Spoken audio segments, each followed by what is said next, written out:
Hello friends, मैं माधुरी श्रीवास और आज हम पढ़ने वाले हैं यूट्रस के बारे में, है ना।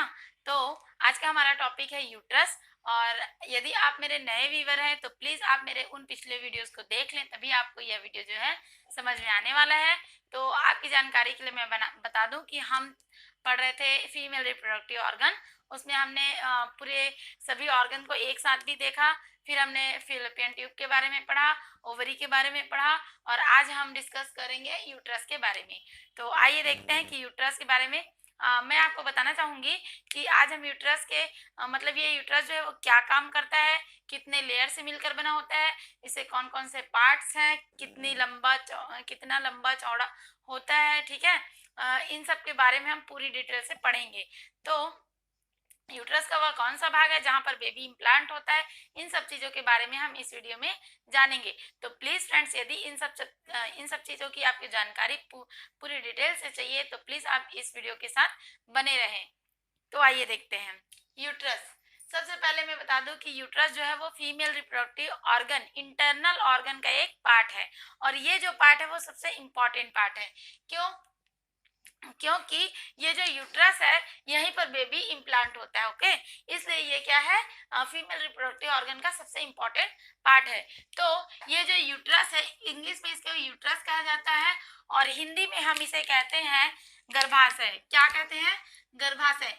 पर हमारी आम बोलचाल की भाषा में इस यूट्रस या गर्भाशय को ही बच्चादानी कहते हैं। ये देखिए, मैंने यहाँ लिख दिया है बच्चादानी, क्योंकि बहुत लोग जो है वो गर्भाशय नहीं समझ पाते हैं। बहुत लोग आम बोलचाल की भाषा में जो बच्चादानी नाम से इसे यूज करते हैं, बच्चादानी नाम से बुलाते हैं। तो मैंने लिख दिया है यूट्रस को गर्भाशय कहते हैं हिंदी में, और आम बोलचाल की भाषा में बच्चादानी कहते हैं। तो आइए देखते हैं यह क्या होती है।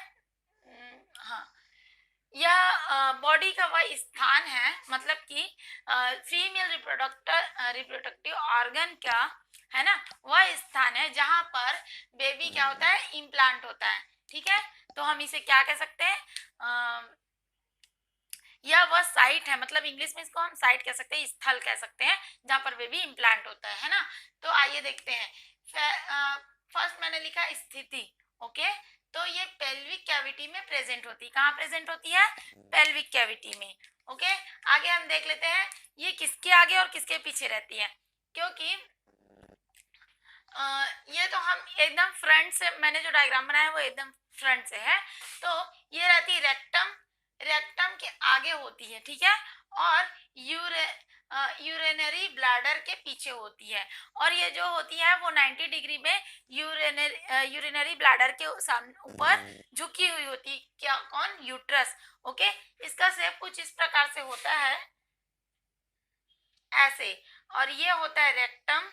ओके, और ये होता है यूरिनरी ब्लैडर। ओके, तो ये जो है ना, ये यूट्रस वाला पार्ट है। वेजाइना यूट्रस का पूरा मतलब अंदर में बहुत सारे पार्ट होते हैं, मैंने ऐसे ही बना दिया। ये वाला जो पार्ट है ना, बीच वाला, ये मैं ग्रीन से कर देती हूँ। ये ऐसे झुकी हुई होती है बीचों बीच। तो पीछे की ओर क्या है? ये रेक्टम है, रेक्टम है। और ये क्या है? यूरिनरी ब्लैडर है। ठीक, तो बीचों बीच में क्या होती है? फीमेल की रिप्रोडक्टिव ऑर्गन होती है।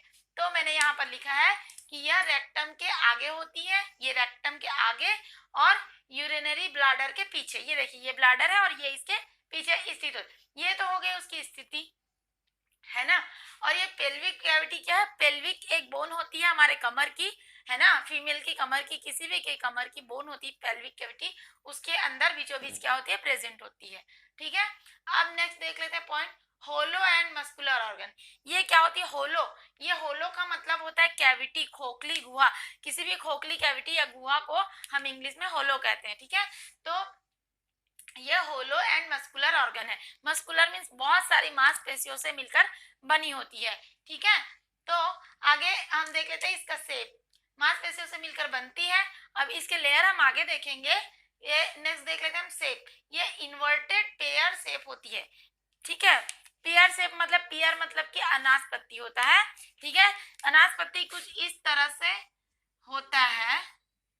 ओके, अब इसको यदि हम उल्टा कर दे तो ये कैसा बन जाएगा? ये ऐसा बन जाएगा ना। ठीक है, ओके, तो देखिए ये इन्वर्टेड, यहाँ पर मैंने लिखा है इन्वर्टेड। इन्वर्टेड का मतलब क्या होता है? उल्टा। ओके, यहाँ मैं लिख देती हूँ उल्टा।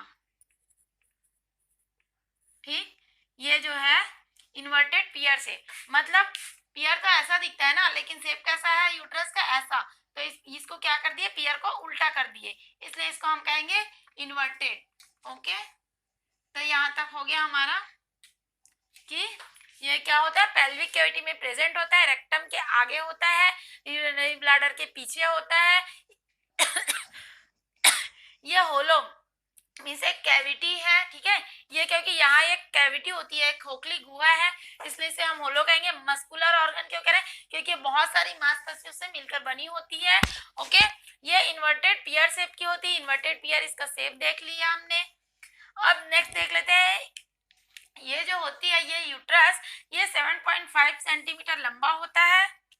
ओके, और कब इसके, मैंने इतना ही लिखा है, लेकिन इसको आप यदि अपनी भाषा में लिखेंगे, और ये जो बीच वाला पार्ट है ना, ये वाला पार्ट, इसको क्या कहते हैं? बॉडी कहते हैं।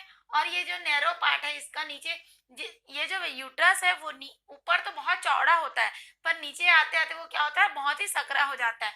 तो जो सकरा वाला पार्ट है उसको, ये यहाँ से यहाँ तक के पार्ट को हम क्या कहेंगे? सर्विक्स कहेंगे। ओके, तो ये क्या है? यूट्रस 3 भागों में डिवाइड है। पहला फंडस, दूसरा बॉडी, तीसरा सर्विक्स। ये है फंडस, ये बॉडी और ये सर्विक्स, और इसका सबसे इंपॉर्टेंट पार्ट है ये बॉडी। ओके, अब नेक्स्ट हम देख लेते हैं कि ये जो हमने तो इतना तो देख लिया कि ये शेप कैसा होता है, वजन कैसा होता है, इस लंबाई चौड़ाई हमने देख लिया है। ओके, अब ये 3 पार्ट्स में डिवाइड होता है, ये भी देख लिया। अब हम आगे देख लेते हैं कि ये जो यूट्रस होता है ये 3 लेयर का बना होता है। कितने लेयर का? 3 लेयर का। तो देखिए मैंने यहाँ पर लिखा है 3 लेयर। ओके, तो इसमें ये जो यूट्रस है वो 3 लेयर का बना होता है। यह दोनों ट्यूब को रिसीव करता है। यहाँ मैंने लिख दिया है दोनों ट्यूब को रिसीव। क्यों लिखा है? देखिए, ये मैंने ओनली यूट्रस का डायग्राम बनाया है। यहाँ से देखो, यहाँ से ऐसे करके ट्यूब आती है ना। ओके, तो यहाँ से एक ट्यूब आएंगी और यहाँ से भी एक ट्यूब आएगी, है ना। तो ये क्या हो गई? यूट्रस की ट्यूब्स हो गई। तो ये जो यूट्रस है, ये गर्भाशय जो है, वो दोनों तरफ फेलोपियन ट्यूब को खुलने के लिए क्या देता है? स्पेस देता है, जगह देता है ना। दोनों तरफ यूट्रस ट्यूब से जुड़ा होता है ये। ओके, तो ये हम इतना ही का बात कर रहे हैं, यूट्रस का ही बात कर रहे हैं। तो ये क्या होती है? 3 लेयर की बनी होती है। फर्स्ट लेयर है, मैं यहाँ अंडरलाइन करते जाऊंगी। ओके, फर्स्ट लेयर है एंडोमेट्रियम। हम अंदर से बाहर की ओर चलेंगे। ये एंडोमेट्रियम लेयर ये वाला है। ओके, फिर सेकंड लेयर है मायोमेट्रियम। ये मायोमेट्रियम ये वाला लेयर है। ओके, मैं इसको ऐसा कर देती हूँ।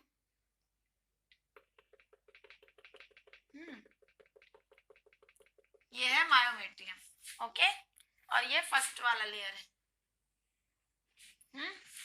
ये देखिए, ये तीनों साइड पे रहता है। ठीक, ये अब थर्ड वाला लेयर है, यहाँ मैंने लिखा है पेरीमेट्रियम। ओके, ये है पेरीमेट्रियम। मैंने इसका नाम नहीं लिखा है ना, चलिए लिख देते हैं। कहाँ लिखूं? ये है एंडोमेट्रियम। एंडोमेट्रियम, और ये वाला भाग है मायोमेट्रियम, और ये वाला पार्ट क्या है? पेरीमेट्रियम। ओके, ये देखिए, ये 3 पार्ट्स मैंने लिख दिए। अंदर वाला भाग एंडोमेट्रियम, बीच वाला भाग मायोमेट्रियम, और लास्ट वाला जो क्या है? पेरीमेट्रियम। हम बाहर से अंदर की ओर भी ले सकते हैं। फर्स्ट वाला पेरीमेट्रियम, सेकंड वाला मायोमेट्रियम, और थर्ड वाला एंडोमेट्रियम। ओके, तो मैंने अंदर से बाहर की ओर लिखा है। ठीक है, तो आइए देखते हैं। ये जो एंडोमेट्रियम होता है ये 2 भागों का बना होता है। कितने भागों का? 2 भागों का। फर्स्ट को बोलते हैं स्ट्रेटम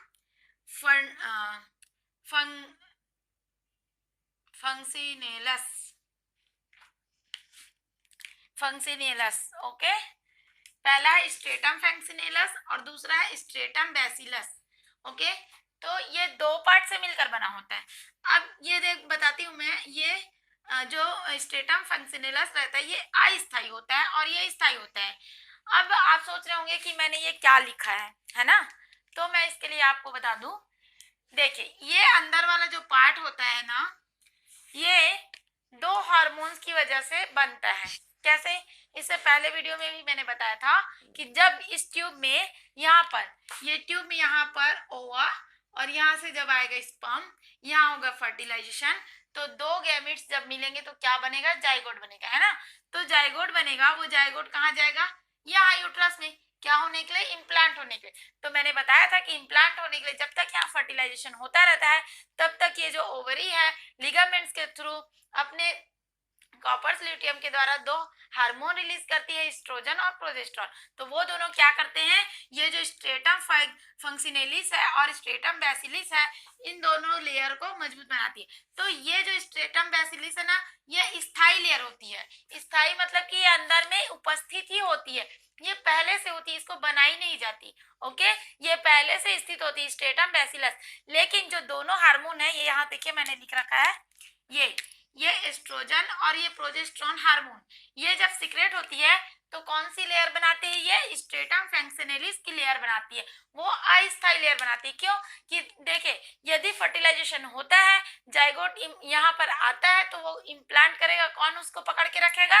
ये स्ट्रेटम फंक्शनलिस का लेयर उसको पकड़ के रखेगा, उसको पोषण देगा। और यदि फर्टिलाइजेशन नहीं होता है तो ओवा यहाँ आएगी और आकर क्या होगी? जो मेंस्ट्रुएशन, देखिए यहाँ पर मैंने लिखा है एंडोमेट्रियम रेडी, मतलब कि एस्ट्रोजन और प्रोजेस्टेरोन हार्मोन जब रिलीज होते हैं तो ये जो एंडोमेट्रियम, अंदर की दीवार को हम क्या कह रहे हैं? एंडोमेट्रियम कह रहे हैं।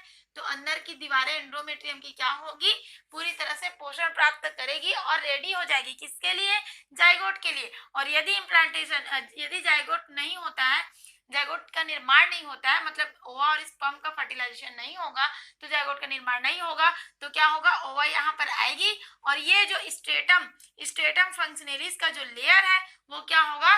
झड़ कर, टूट कर, अपने ही आप टूट कर क्या होगी? ओवा और बहुत सारे म्यूकस, बहुत सारे पदार्थों के साथ वो क्या होगी? सर्विक्स से होते हुए, वेजाइना से होते हुए बाहर रिलीज होती जाएगी। उसे ही हम क्या कहते हैं? मेंस्ट्रुएशन कहते हैं। यहाँ पर देखिए मैंने नेक्स्ट पॉइंट लिखा है मेंस्ट्रुएशन, मतलब कि मेंस्ट्रुअल साइकिल या ऋतुस्राव या मासिक धर्म भी हिंदी में इसे कहते हैं। तो ये इतना हमको समझ में आ गया कि ये जो गर्भाशय है ये क्या काम करता है? अंदर का जो पार्ट है एंडोमेट्रियम, ये दो भागों से मिलकर बना होता है। पहला स्ट्रेटम फंक्शनलिस, दूसरा स्ट्रेटम बैसिलिस। जो स्ट्रेटम बैसिलिस होता है वो पहले से स्थित होता है और जो स्ट्रेटम फंक्शनलिस होता है ये दो हार्मोन्स के रिलीज होने से बनता है। ठीक है, ये लेयर बनता है। और जब यदि जाइगोट यहाँ नहीं आता, सिर्फ ओवा आती है, ओनली ओवा आती है, मेंस्ट्रुएशन का टाइम ड्यूरेशन जो है पूरा हो जाता है, तो क्या होता है? ओवा के साथ ये जो स्ट्रेटम फंक्शनलिस का ये जो लेयर होता है यहाँ पर, वो टूटकर जड़कर नीचे सर्विक्स और वेजाइना से होते हुए बाहर रिलीज होता है, जिसे कि हम क्या कहते हैं? मेंस्ट्रुएशन साइकिल कहते हैं। ओके, अब मैं एक और बात है यहाँ पर, देखिए आफ्टर 3 on 5 डे मैंने लिखा है, आफ्टर 3 से 5 डे का ड्यूरेशन मैंने लिखा है। क्यों लिखा है? क्योंकि ये जो स्ट्रेटम फंक्शनलिस है, ये देखिए टाइम कंप्लीट हुआ, फर्टिलाइजेशन नहीं हुआ, ओवा यहाँ पर आई, कहाँ पर? यूट्रस में। यूट्रस में बिना फर्टिलाइजेशन के सिर्फ ओवा आई है, जाइगोट नहीं आया। तो क्या होगा? टाइम कंप्लीट होने पर वो ये जो स्ट्रेटम फंक्शनलिस है वो उसकी जो दीवार होगी वो टूट कर ओवा के साथ बहुत सारे म्यूकस पदार्थों के साथ रिलीज हो जाएगी बाहर वेजाइना से। ठीक है, मेंस्ट्रुएशन हो जाएगा। लेकिन जब मेंस्ट्रुएशन चलता रहता है तो 3 से 5 दिनों के बाद, आफ्टर मतलब की बाद, 3 से 5 दिनों के बाद ये जो स्ट्रेटम फंक्शनलिस का जो लेयर है वो फिर से बनना स्टार्ट हो जाता है। ओके, फिर से बनना स्टार्ट हो जाता है। 3 से 5 दिनों के बाद जब मेंस्ट्रुएशन खत्म हो जाती है उसके बाद ये लेयर बनना स्टार्ट होता है और इधर ओवा भी डेवलप होना स्टार्ट हो जाती है ओवरी में, नेक्स्ट ओवरी में। ओके, नेक्स्ट मंथ के लिए। तो ये तो हो गया एंडोमेट्रियम का काम। तो ये जो फंक्शन है ये एंडोमेट्रियम का, आई होप फ्रेंड्स कि मैं आपको समझा पा रही हूँ। वैसे ये बहुत इजी है, यदि आप एक स्टोरी के थ्रू सुनेंगे तो आपको कभी भी रटना नहीं पड़ेगा। ओके, तो ये मैंने एक साथ इसलिए लिखा है। अब देखिए ये फिर से ये लेयर बन गई। अब यहाँ मैंने लिखा फर्टिलाइज्ड ओवा या जाइगोट को इम्प्लांट करती है। तो ये जो एंडोमेट्रियम है ये सबसे बड़ा काम यही करती है, फर्टिलाइज्ड ओवा या जाइगोट, जिसे हम जाइगोट कहते हैं। जो फर्टिलाइजेशन के बाद जो ओवा होती है वो ओवा नहीं होती, वो जाइगोट बन जाती है, क्योंकि जब स्पर्म और ओवा का मेल होता है तो वो जाइगोट में फॉर्म हो जाता है। तो जब ये जाइगोट या ओवा को क्या करती है, ये इंडोमेट्रियम इम्प्लांट करती है, उसे रहने के लिए जगह प्रदान करती है और पकड़ कर रखती है, वहां उसे इम्प्लांट करती है। ओके, तो ये तो हो गया हमारा एंडोमेट्रियम। हमने देख लिया 2 लेयर से मिलकर बना होता है, 2 हार्मोन्स रिलीज होते हैं, तब ये 2 लेयर क्या होती है, स्ट्रांग होती है। ये तो पहले से स्थित होती है और ये स्थायी होती है, ये बाद में बनती है हार्मोन्स के रिलीज से, और ये बाद में टूटकर गिर जाती है। ओके, जिसे हम मेंस्ट्रुएशन कहते हैं। अब नेक्स्ट हो गया मायोमेट्रियम। तो मैं बता दूं कि ये मायोमेट्रियम एक मस्कुलर लेयर है। क्या है ये? एक मस्कुलर लेयर। देखिए यहाँ पर मैंने किया है ना, ये है मायोमेट्रियम की लेयर। ओके, ये क्या है, चौड़ी होती है, मोटी होती है, थिक होती है, मस्कुलर होती है, बहुत सारी मांसपेशियां होती है इसमें। देखिए, और ये स्मूथ मसल की बनी होती है, बहुत ही स्मूथ चिकनी मसल्स की, चिकनी पेशियों की बनी होती है। कौन? Myometrium. Okay, blood vessels and nerve, इसमें बहुत सारे ब्लड वेसल्स और नर्व पाए जाते हैं। ओके, और स्पेंड, इसका एक ही काम होता है। क्या? इसका एक ही काम होता है। एक तो ये बहुत मोटी थिक होती है और ये कंट्रैक्ट करती है, स्ट्रेचेबल होती है। जब भी यहाँ पर जाइगोट इम्प्लांट होता है और जैसे जैसे बेबी बढ़ने लगता है तो ये क्या होती है, फैलती है, एक्सपेंड होती है। ओके, फैलती है, क्योंकि यहाँ पर जो यूट्रस है उसकी दीवारें फैलेंगी नहीं तो बच्चा बड़ा कैसे होगा, है ना। तो ये यूट्रस की जो दीवारें है, मायोमेट्रियम की जो लेयर है, वो एक्सपेंड होती है, फैलती है। और एक और इनका काम है, ये जब जाइगोट इम्प्लांट होता है तो फैलती है, उनको स्पेस देती है, और जब प्रसव का टाइम आता है, जब डिलीवरी के टाइम आती है, तभी यही जो मायोमेट्रियम की लेयर होती है, दीवार होती है, यही कंट्रैक्ट होती है। इनके ही कंट्रैक्शन के कारण क्या होती है, डिलीवरी होती है, प्रसव होता है। ओके, तो ये तो हो गया हमारा छोटा सा पॉइंट था, ओके, मायोमेट्रियम का। अब नेक्स्ट देख लेते हैं हम पेरीमेट्रियम।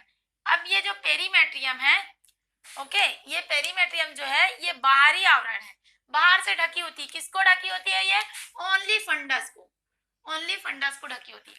अब ये मैं बताती हूँ कि फंडस को ही क्यों ढकी होती है। ये देखिए, ये ओनली फंडस को ढकी होती है। अब हम थोड़ा सा पीछे आ जाते हैं। देखिए, मैंने अभी अभी थोड़ी देर पहले बताया कि यहाँ पर ये देखिए, ये जो हमारा यूट्रस है, ये देखिए मैंने बताया ये जो है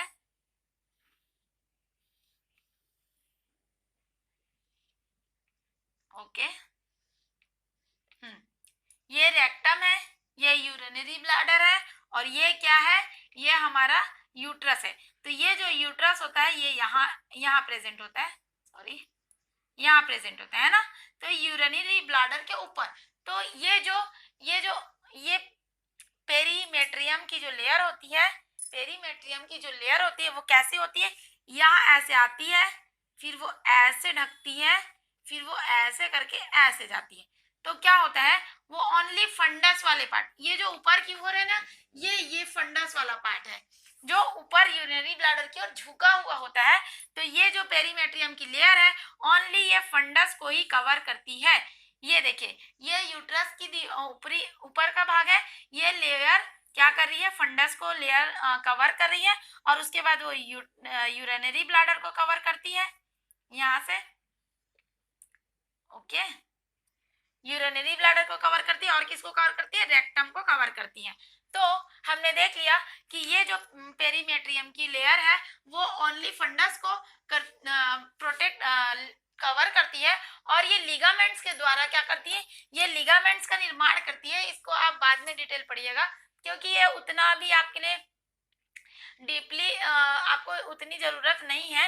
ये क्या करती है, लिगामेंट्स का फॉर्मेशन करती है, जिसके द्वारा ये जो यूट्रस है वो अपनी जगह पे स्थिर होता है और उसे मजबूती प्रदान करती है, बाहर से उसे सपोर्ट करती है। यहाँ देखिए मैंने लिखा सपोर्ट एंड प्रोटेक्शन, ठीक है। ये सपोर्ट और प्रोटेक्ट करती है, सपोर्ट करती है और उसको प्रोटेक्ट करती है ताकि वो इधर उधर नहीं हो सकती, क्योंकि वो ब्रॉड लिगामेंट का निर्माण करती है। कौन? पेरीमेट्रियम की लेयर। पर आपको अपने सब्जेक्ट में अभी इतना ही जानना है, इसके आगे उतना डिटेल जानने की जरूरत नहीं है। जो नर्सिंग वाले, जो डॉक्टर हैं, उनको उतना डिटेल जानने की जरूरत होती है। ओके, तो ये देखिए मैंने यहाँ लिखा है आगे फंडस और पीछे रेक्टम और यूरिनरी ब्लैडर को कवर करती है। आगे की ओर फंडस को, ठीक है, ये देखिए यहाँ पर आगे की ओर ओनली फंडस को कवर करेगी, और आगे फंडस और पीछे रेक्टम और उसके ऊपर की ओर यूरिनरी ब्लैडर को भी कवर करती है। तो कि मायोमेट्रियम मस्कुलर लेयर है। ओके, उसके बाद पेरीमेट्रियम के बारे में भी हमने पढ़ लिया। अब हमारा बच गया जो है वो है सर्विक्स। ओके, तो ये जो सर्विक्स है, ये सर्विक्स जो है ये यूट्रस का निचला सिरा होता है, नीचे की ओर स्थित होता है, और ये बहुत ही नेरो पॉइंट होता है, बहुत ही पतला बेलनाकार होता है। और ये वेजाइना है, यहाँ मैं लिख दूं वेजाइना। ओके, तो ये क्या है, वेजाइना से जुड़ा हुआ होता है, और ये बहुत ही सकरा पार्ट होता है। और जब भी जायगोट यहाँ इम्प्लांट होता है और बेबी क्या है बढ़ने लगता है, तो ये सर्विक्स का भाग क्या होता है, ये चिपक जाता है, बंद हो जाता है। ये उसी टाइम ओपन होगा जब डिलीवरी का टाइम आएगा, क्योंकि ये जो सर्विक्स है ये चिपक जाता है और बंद हो जाता है। तभी क्या होता है, जो बेबी होता है वो बिल्कुल भी सेफ होता है, वो नीचे नहीं आ सकता। जब तक सर्विक्स जो है वो बंद रहेगा तब तक बेबी नीचे नहीं आएगा। सर्विक्स तभी खुलेगा जब डिलीवरी का टाइम आएगा। तो हमने इस प्रकार हमने देखा कि ये जो यूट्रस है इसमें सभी पार्ट्स के अपने अपने एक महत्वपूर्ण इंपॉर्टेंट रोल है। ओके, तो यदि आपको मेरा यह वीडियो पसंद आया हो तो प्लीज लाइक करें, शेयर करें, सब्सक्राइब करें। ओके, और अपने उन दोस्तों को, उन आसपास के लोगों को शेयर करना ना भूलें, ताकि उनका भी कुछ हेल्प हो सके।